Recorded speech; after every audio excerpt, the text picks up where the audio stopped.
Petite présentation de partie, d'abord rapidement expliquer comment on est arrivé à travailler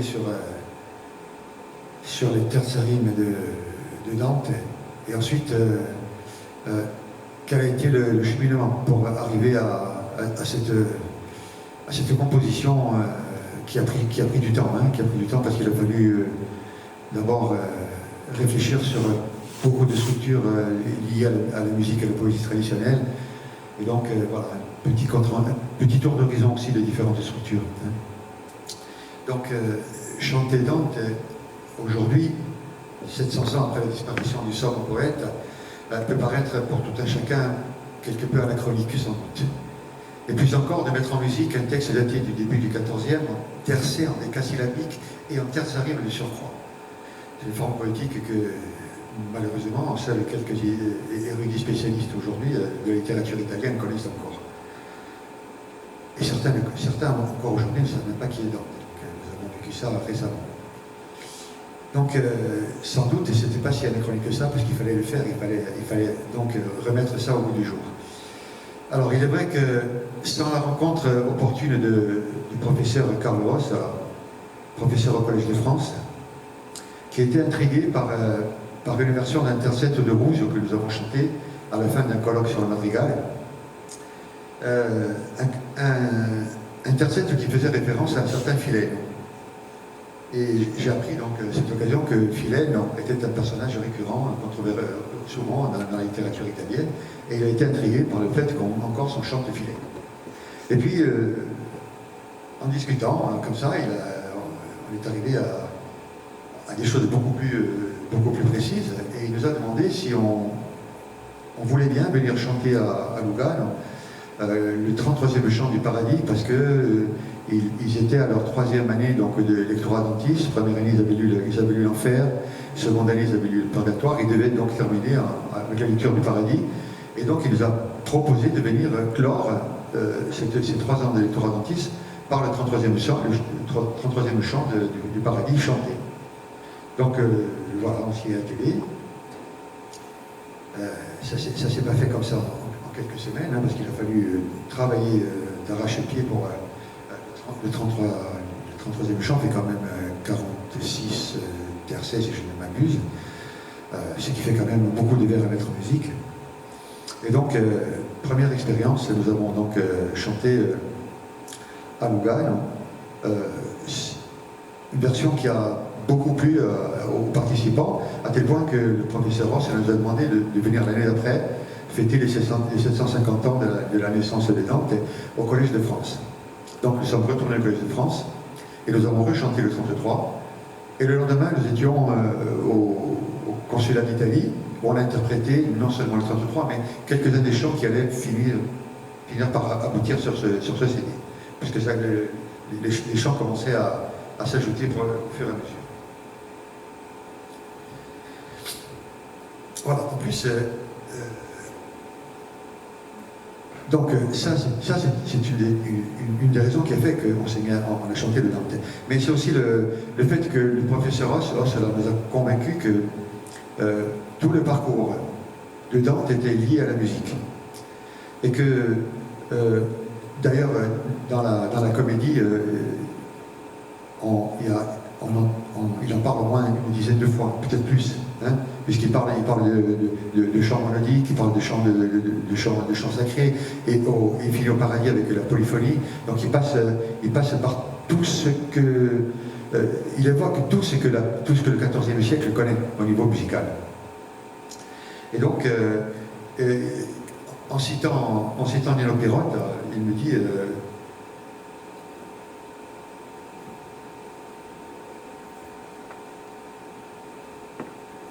Alors, de plus, lorsque Dante nous parle de rythmique et d'harmonie, de métrique et de mélodie, il parle certes de la musicalité des mots, mais du rythme des vers, du choix des assonances et des rimes, du privilège de l'endicasyllabe sur le parisyllabique. Et il se réfère bien au texte, mais dans tous les écrits de Dante, théoriques ou poétiques, disent au contraire qu'il adhère à la théorie de la poésie chantée, propre au dolce stile nuovo. Voilà, donc ça veut dire que, effectivement, pour Dante, c'était à peu près évident que ces vers soient chantés. Voilà donc, à ça, ajouter ce qu'évoquait tout à l'heure François, c'est que jusque dans les années 80, il y avait encore des bergers, entre autres à Goigne, il y avait un berger entre autres à Goigne, au moins un c'est sûr, on l'a connu, qui chantait encore des extraits du Purgatoire, comme ça, de mémoire. D'ailleurs, Jean-Paul Paulette, c'est Jean-Paul Paulette qui l'a enregistré en 80, il a mis sur disque cet enregistrement, donc il a chanté. Donc pour vous dire que c'est pas si vieux que ça fait tout au plus 40 ans. Il y a encore une quarantaine d'années, il y a encore des gens capables de chanter Dante et de mémoire.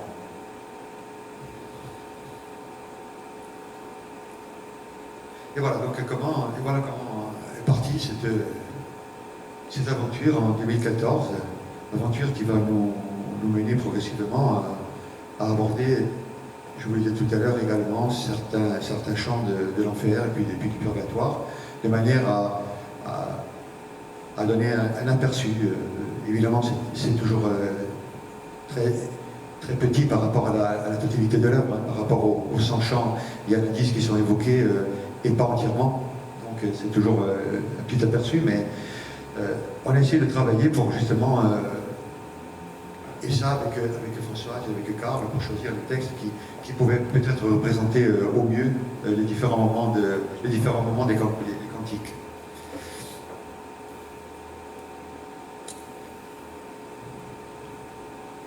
Donc, la première pièce qui a été élaborée, je vous le disais tout à l'heure, c'est le 33, c'est le chant 33 du paradis. Et puis,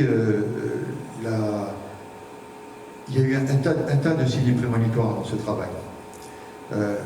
À la fin de l'élaboration de l'œuvre, on enregistre, pour voir, on s'enregistre comme ça en répétition, pour voir quel effet ça produit quand on s'écoute, quand on n'est pas participant mais auditeur. Et la surprise, c'est que le chant 33 dure 33 minutes. Ça, c'est la première surprise avec eux. Donc, pour élaborer des chants de ce type-là, il a fallu donc rentrer dans les arcanes de l'écriture musicale et poétique traditionnelle. Ça veut dire qu'il a fallu d'abord revisiter tout ce que mes 20 ou mes 30, ou je devrais dire presque mes 40 années d'enseignement à l'université, de travail sur le chant traditionnel, m'ont permis de mettre en évidence. Et donc, la première chose dont il faut que je parle, mais je serai bref, parce que je sais que Giovanni a décidé d'en parler, d'évoquer la question dans son intervention tout à l'heure, c'est la notion de mœurs.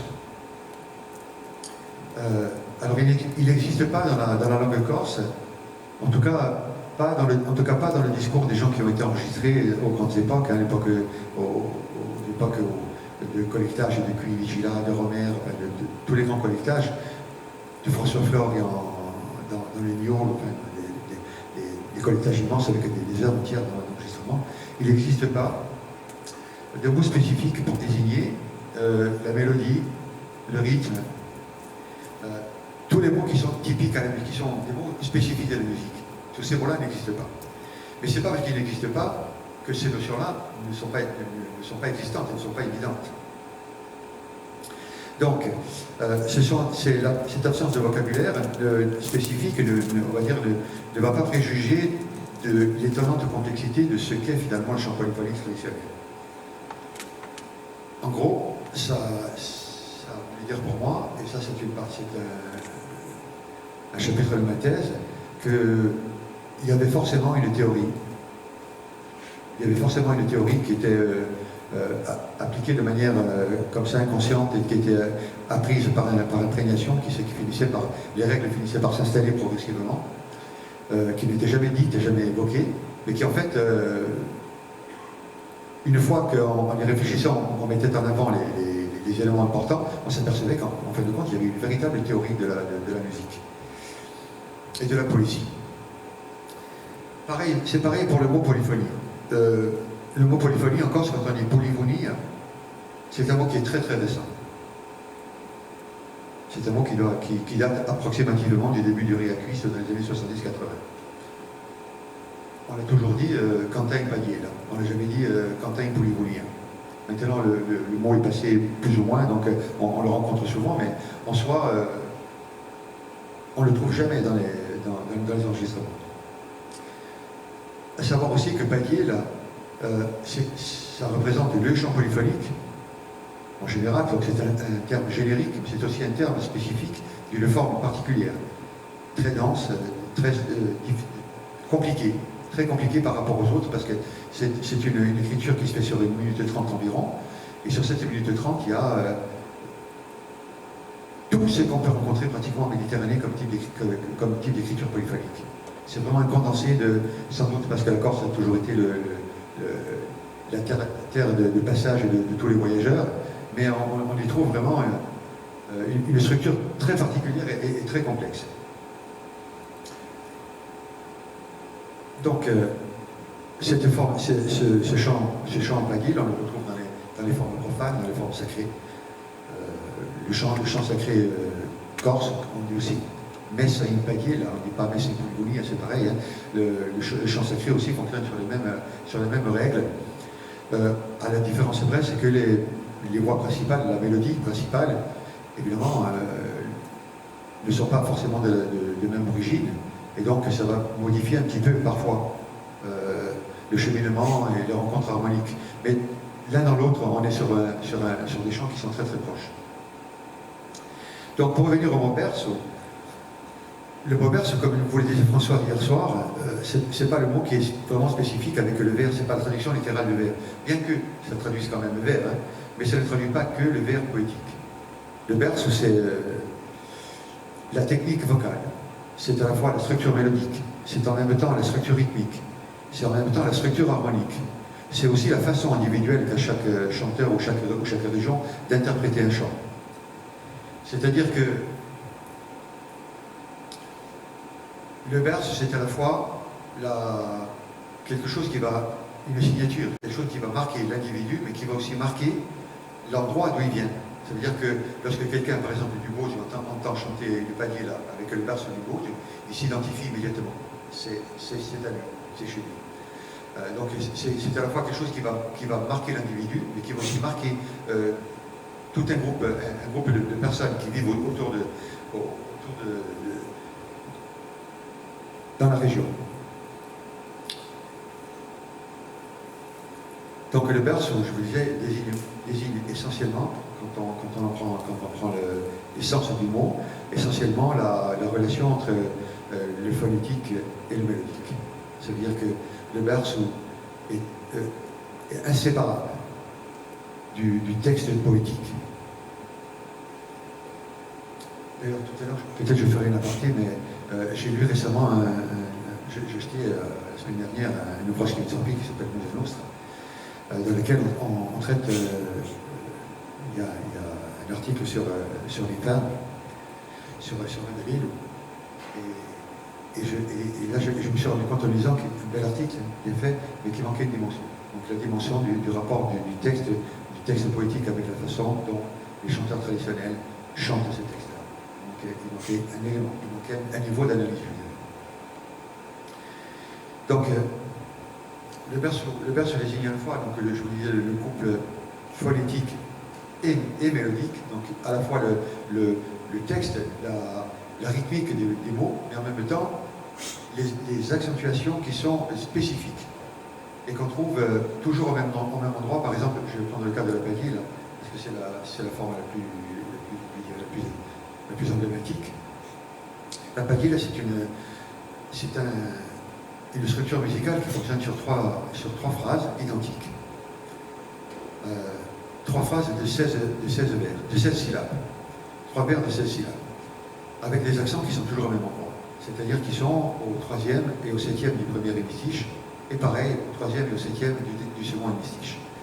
Et ces accents, qu'on appelle encore ce vincalchi, ces vincalchi, ce sont ceux qui vont déterminer du moment où les rencontres intervalliques vont se faire. C'est ceux qui vont déterminer du moment où, absolument, à cet endroit-là, la rencontre doit être précise sur un accord particulier. Donc ça veut dire que, d'ailleurs même lorsqu'on écoute un chanteur qui va dire un texte à un groupe de chanteurs de pagille, qui ne connaissait pas, il va dire le texte, par exemple, je prends un exemple, Beg unant tastudiara juduaje lucifrijai, il va dire Beg unant tastudiara juduaje lucifrijai. Il va l'annoncer comme ça. En annonçant, il met les accents au bon endroit, qui va être chanté. Ça veut dire que là, on est dans un rapport immédiat entre ce qui va être chanté et la poésie. On n'est pas dans la poésie qui doit être lue ou récitée. C'est vraiment exceptionnel. La poésie, en Corse, et à mon avis pas seulement en Corse, en tout cas dans la Méditerranée, la poésie, elle est essentiellement chantée. En tout cas, la poésie populaire, celle qui s'improvise et qui se fait comme ça sur le monde.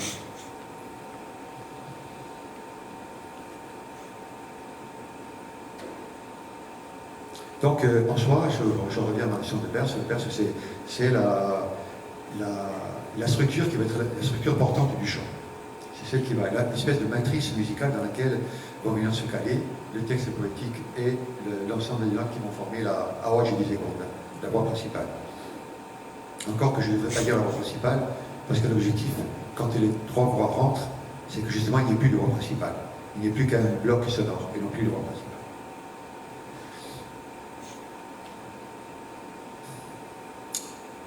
Donc, quand je commençais à travailler, donc je m'arrêtais là pour le Perse parce que je sais que Giovanni va en parler longuement tout à l'heure. Donc, lorsque j'ai commencé à composer, au total, on est arrivé à peu près 80 minutes de chant. Tout ce qui a été fait n'est pas sur le disque. Sur le disque, il y a à peu près la moitié du travail qui a été fourni.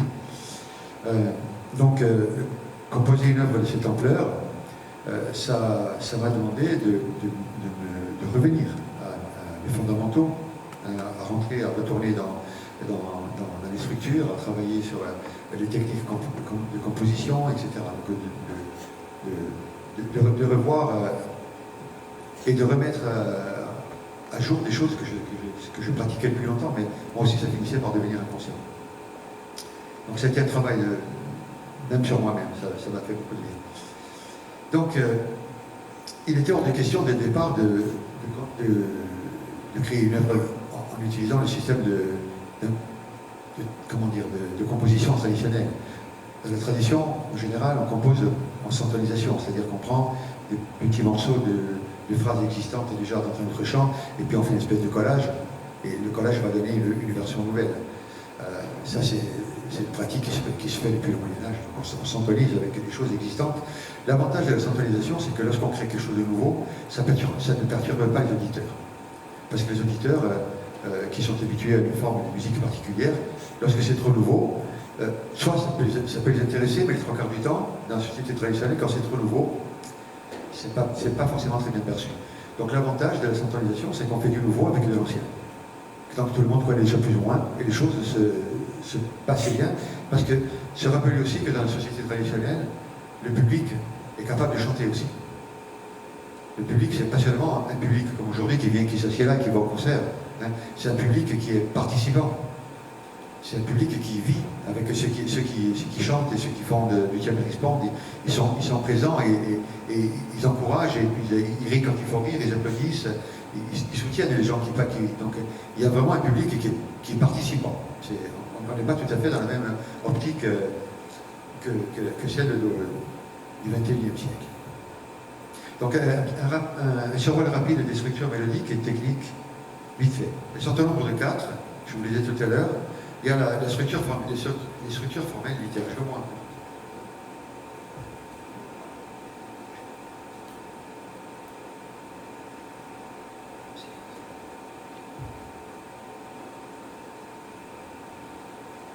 Donc les structures formelles littéraires, les structures formelles rythmiques, les structures formelles mélodiques, et pour finir, les structures formelles harmoniques qui sont assez particulières en Corse. Alors, du point de vue littéraire, poétique évidemment, le chant corse fonctionne sur un nombre de cadres strophiques réduits. On va y trouver essentiellement les tercets et le quatrain. Après, ils pourront être isométriques, hétérométriques, ça, on va en trouver plusieurs sortes, mais essentiellement, on va tourner autour du tercet et du quatrain.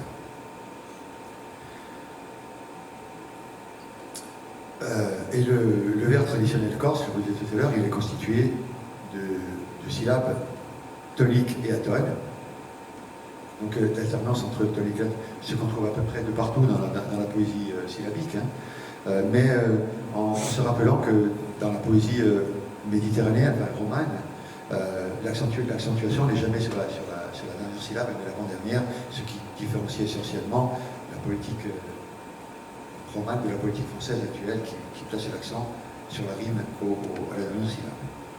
Donc, on va trouver essentiellement 5 types de vers, 5 types de lettres. On va trouver le quinaire, l'heptasyllabique, l'octosyllabe, l'endécasyllabe, quelquefois le dodécasyllabe. Je ne dis pas l'alexandrin parce que l'alexandrin c'est un vers particulier qui est coupé à une mystiche à moitié-moitié, c'est 6. Hein. Là on est sur des octosyllabes qui fonctionnent comme les endécasyllabes, avec en général un premier hémistiche long, 7 et un hémistiche court à 5 derrière. On n'est pas sur une découpe paritaire. Hein. Et un vers très très ancien probablement, parce que c'est le vers de 16 syllabes, celui que j'évoquais tout à l'heure, qu'on retrouve encore dans les laisses écrites par les troubadours au XIe et XIIe siècle.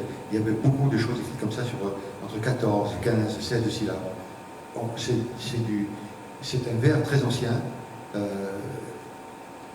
Dans la politique française, il a fini par se stabiliser progressivement. Sur l'alexandrin, il a mis quand même quelques décennies, voire quelques siècles pour en arriver là. En Corse, on a conservé ce vers de ces 2 syllabes, qui fonctionne très bien d'ailleurs. Voilà, donc juste quelques mètres, 4 ou 5, des structures formelles, rythmiques aussi, essentiellement 2. Après, quand on rentre dans le détail, évidemment, on peut en trouver plus, mais celles qui sont les plus courantes. Donc, on peut s'envoyer un peu. Structure formelle, oui, là, 2 exemples.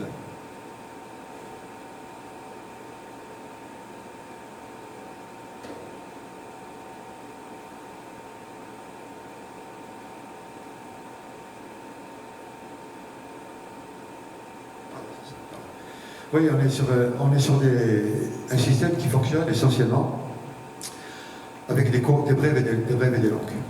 On est sur un système, je dirais presque de poésie grecque. En sachant, comme dit Sima Aron dans un article où il traite justement de la rythmique, que la notion de court et de long est liée uniquement au rythme qui précède et à celui qui suit.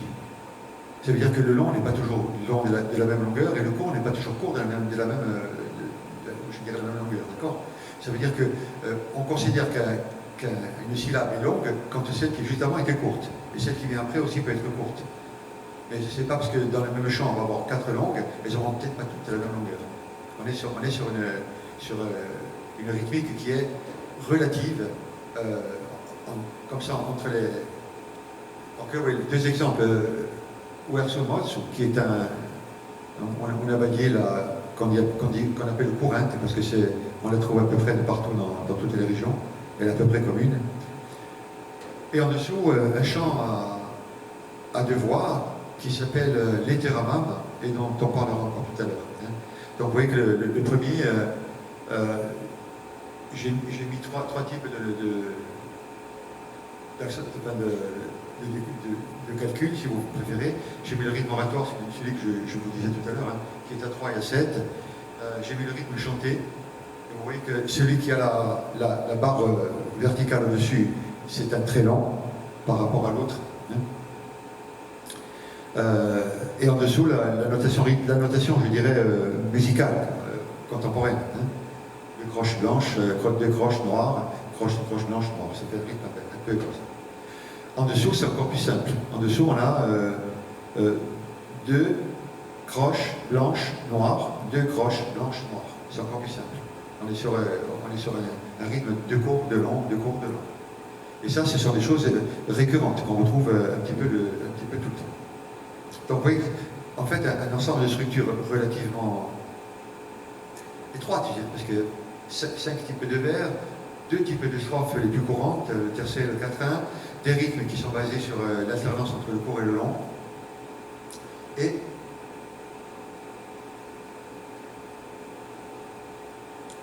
reste les règles de la structure formelle mélodique, qui est probablement la plus importante. Donc la musique vocale traditionnelle corse, que j'ai appelée moi à voix nue, c'est-à-dire sans accompagnement, a cappella, présente des constantes particulières. Aussi bien dans la musique mélodique que dans la voix principale, celle que j'évoquais tout à l'heure, qu'on appelle la seconde, dans les pièces polyphoniques, la ligne mélodique répond à certaines règles précises. La structure s'articule essentiellement autour de 3 espaces sonores, l'espace de seconde, l'espace de quarte et l'espace de quinte. Cette fois, on ne l'a pas chanté.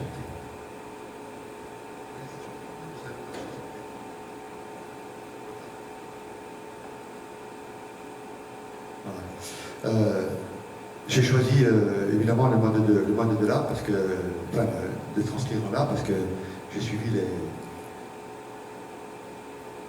les consignes de l'UNESCO qui demandent de transcrire le plus possible en limitant les altérations, donc de choisir le système qui met le moins d'altérations en présence. Donc là, nous sommes sur le système est descendant, bien évidemment. Hein. La musique traditionnelle est une musique descendante, c'est-à-dire qu'on avance toujours en partant du haut et on va vers le bas. Donc on est encore sur une vision particulière de la musique. Premier intervalle, seconde. Second intervalle entre le ré et le la, une quarte. Et l'intervalle entre le mi et le la, une quinte. Mais cette seconde, elle peut s'inverser. On va la trouver aussi à côté du la. On va trouver mi, si, la. On peut trouver ça aussi. C'est-à-dire ce qui est une espèce de miroir de cette formule-là, avec la seconde, la note intermédiaire qui se déplace.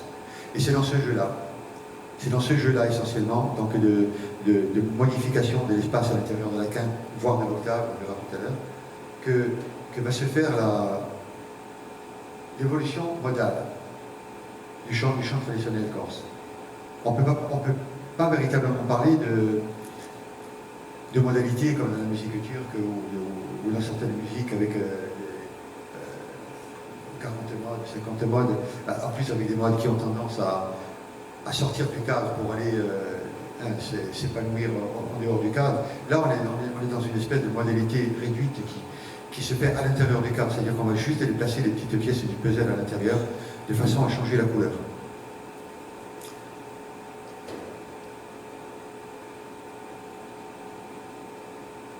Et en fait,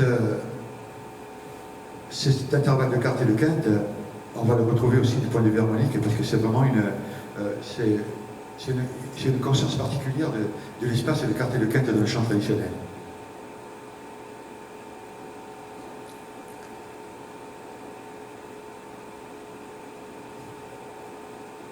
Et donc, la prédominance de ces degrés, là, le quarte et le quinte et de seconde qui va se déplacer à l'intérieur du cadre, ne sont pas sans conséquence sur l'aspect mélodique des pièces vocales. Parce que je vous fais entendre d'autres pièces tout à l'heure, on verrait que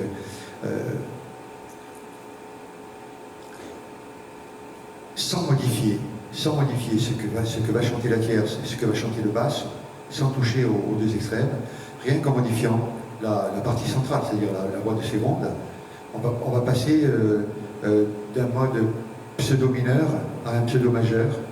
Je dis ça parce que c'est pas vraiment les tierces mineures, c'est pas vraiment les tierces majeures.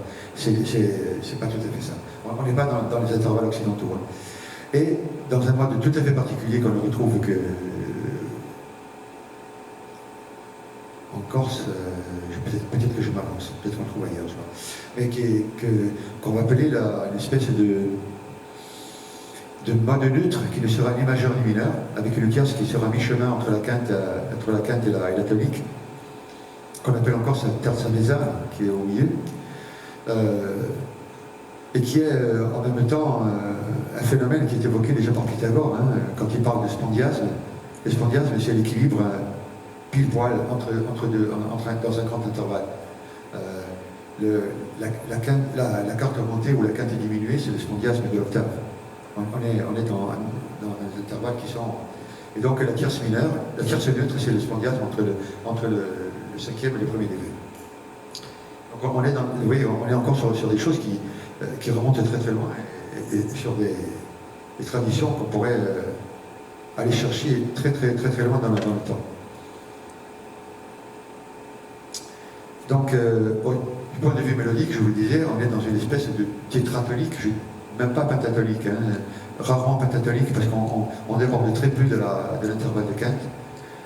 Donc on est sur un espace qui est mi-ré-si là, qui tourne comme ça, avec le Do, c'est celui qui va se déplacer. C'est ce que les Chinois appellent le piène, l'espèce d'intervalle qui n'a pas de place fixe, l'espèce de note fluctuante. Et donc ce Do, il va se déplacer dans les ornements, parce qu'en fonction de la façon dont on va faire l'ornement, on n'utilisera pas forcément la même place du Do. Il y a même une pièce que je vous entendre tout à l'heure, où les trois voix chantent chacun un Do différent. La voix principale va chanter le Do mezzane, la basse qui rentre va rentrer sur une tierce mineure, et la tierce au-dessus va finir sur une tierce majeure pythagoricienne bien tirée. On va sur l'espace de 50 secondes à peu près, on va avoir les trois Do pratiquement en même temps, ou alors en tout cas juste un après l'autre. Voilà. Et donc c'est ça qui a fait dire à certains chercheurs au tout début des années 80-90 que il y avait une espèce d'instabilité modale dans le chant traditionnel. C'est sans doute parce que les premiers qui ont travaillé n'ont pas saisi cette nuance-là. En fait, c'est pas une instabilité modale, c'est bien au contraire une conscience terrible de la modalité. C'est-à-dire, c'est quelque chose qui n'est autorisé qu'à ceux qui sont vraiment des chanteurs qui ont fait leur preuve, qui sont des chanteurs émérites. Parce que pour se permettre de changer la mode comme ça, de ne pas perdre le temps, de rester au bon endroit, même en modifiant comme ça, c'est quelque chose qui demande beaucoup d'oreilles et beaucoup de pratique. Donc en fait, voilà, ce que je voulais dire, c'est que ce n'est pas du tout un problème de stabilité modale, mais bien au contraire un problème de conscience modale.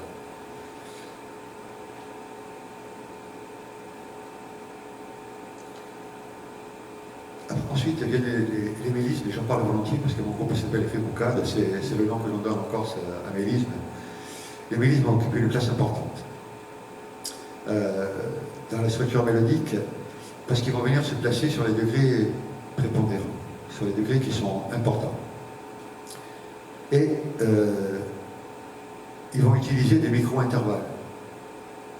Même la tierce va parfois sortir de l'intervalle de quinte, elle ne va pas passer au-dessus, et donc avec des micro-intervalles particuliers. J'ai même une palier là-dedans, je pense à Malémie ici présent, je pense à Malémie Pierre ici présent, je vous l'ai fait écouter tout à l'heure, j'ai une palier de taille où le chanteur démarre sur la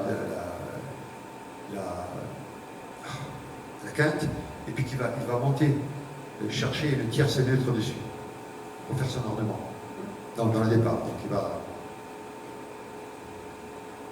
Ouais, c'est mon problème. On y est presque. On va raccourcir, je vais laisser la place. Donc, deux mots sur l'harmonie, rapide, et puis on passe un peu. Je laisse la place à Giovanni. Alors, les trois voix, on est vraiment dans la polyphonie telle qu'on la pense encore à la Renaissance, au début du baroque. On est sur une écriture où les voix sont indépendantes. Chaque voix va suivre son chemin. Chaque voix a une attitude particulière. Je dirais même, pour utiliser un terme grec, un écosse particulier. Mais ces trois modes de fonctionnement complètement différents ne vont pas perturber le système, et bien au contraire, on va venir l'enrichir et apporter et terminer par une espèce de complémentarité complètement aboutie, totalement aboutie. C'est-à-dire une espèce d'osmose, après entre les voix à un moment donné. Alors que, je vous le disais tout à l'heure, la recherche des rencontres indispensables se fait essentiellement sur les incalques. Le reste du temps, les voix se promènent, chantent et font des choses, mais malgré tout, ça fonctionne comme ça. Mais juste la modalité.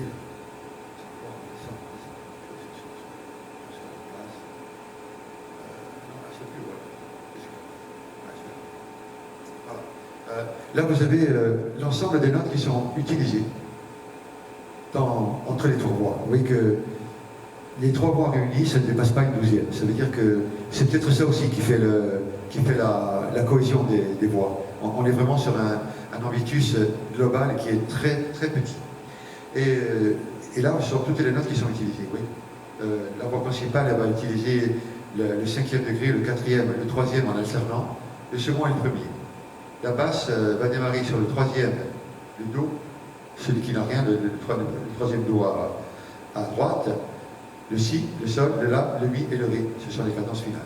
La tierce va utiliser les trois premières, Mi, Ré, Do dièse. Oui, donc quand on cumule toutes les voix et qu'on fait une espèce de scalade généraliste, on a ces notes-là uniquement. On fonctionne avec ces notes-là. Et parfois, quelques micro-intervalles qui vont venir se caler entre les notes au moment de l'ordre.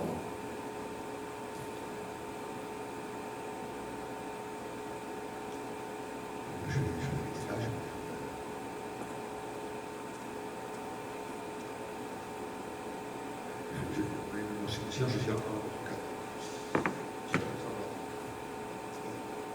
et voilà, donc je termine. C'est donc à partir de toutes ces données que progressivement s'est construit le travail de création des 10 pièces que vous allez entendre ce soir.